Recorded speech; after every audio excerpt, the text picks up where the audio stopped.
welcome back to the Ginger Binge. If you can't tell by the title, my eyeshadow, or my shirt, it is Pride Month. And so what I'm going to do is my top five, I'm out of breath. Today we're doing my top 5 favorite black queer films.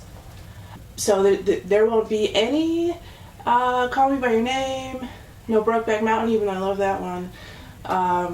No But I'm a Cheerleader. No Blue Is the Warmest Color. None of that today, thank you very much. Queer is a reclaimed slur, something that black people have been doing for hundreds of years. People are very uncomfortable with that. I don't really care. Call me back in 400 years when you've been reclaiming a slur. Okay. I want to say that none of these films I'm saying are black gay films. No, they're rich stories that happen to have black leads who participate in romantic or sexual activities with someone of the same gender. The number one film we're going to start off with should be no shocker to anyone who knows me. It's Barry Jenkins' Moonlight from 2016. This is a film I knew nothing about. I knew 3 things. I knew 3 things going into this, other than that I was blind. I knew it was black, I knew it was queer, and I knew there were drugs. I knew nothing else. I was like, okay, let's go see it. I almost didn't see it the first time because I was like, a late night movie? I guess. I saw that movie at least 3 or 4 times in theaters. I was on the news talking about that movie. I gave hella promo to Barry Jenkins. I needed him to cut me a check. It talks about having to perform masculinity and what is perceived as feminine in young boys. It talks about being gay but not yet being a sexual being. It talks about bisexuality. It's the first time I saw a typical black male character who is very masculine, who is very well respected in his community, who is wealthy, who saves this young man, and he shows him sensitivity that he might not have gotten anywhere else, and he accepts it. Most importantly, he accepts him however he is.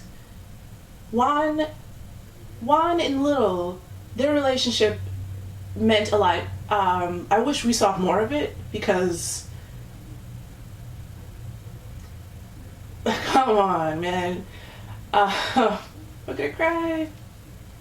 That was some of the best black cinema I've seen in a very long time. I love Moonlight. It's an atmospheric film. If you haven't seen Moonlight, why are you here?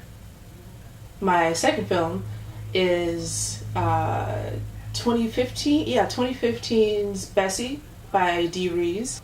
It's about Bessie Smith, one of the most famous original black female blues singers. Queen Latifah was approached for this role in, I believe, the 90s, and it just went through production hell, and you know, scripts change, directors change, producers change, studios change, but eventually it just shows how she was destined to play the part, considering she still got it all those decades later. It's my second favorite biopic of all time, behind Malcolm X.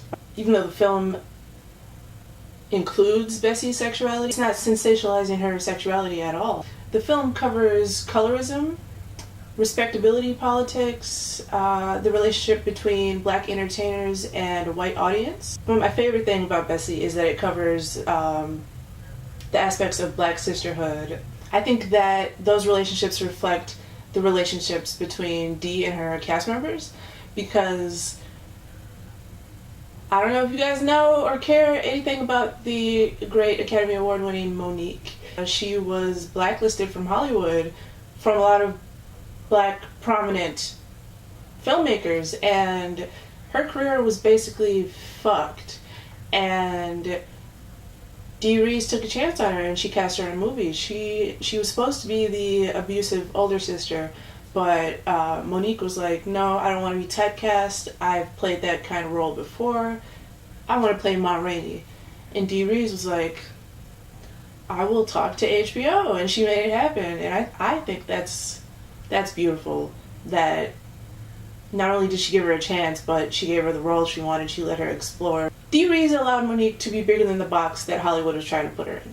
My third film is another Dee Reese film, actually her first feature film, Pariah, from 2011. It's one of the few black coming-of-age films that I know of. When I was in college, I saw this at our school's lgbt film festival, and I sat in the back row by myself. I didn't have any friends. I just sat in the back row, and I'm glad, because I just cried the whole time. It was me and some women a few rows in front of me. There was barely anybody in theater, and I was glad, because I was a mess. My fourth choice is Janelle Monáe's Dirty Computer. 2018, came out this year. It is a short film, and to me it's a combination of George Lucas's THX 1138, Prince's Purple Rain, and Jodorowsky's The Holy Mountain. Oh, of course, it's also influenced by the Bible, clearly.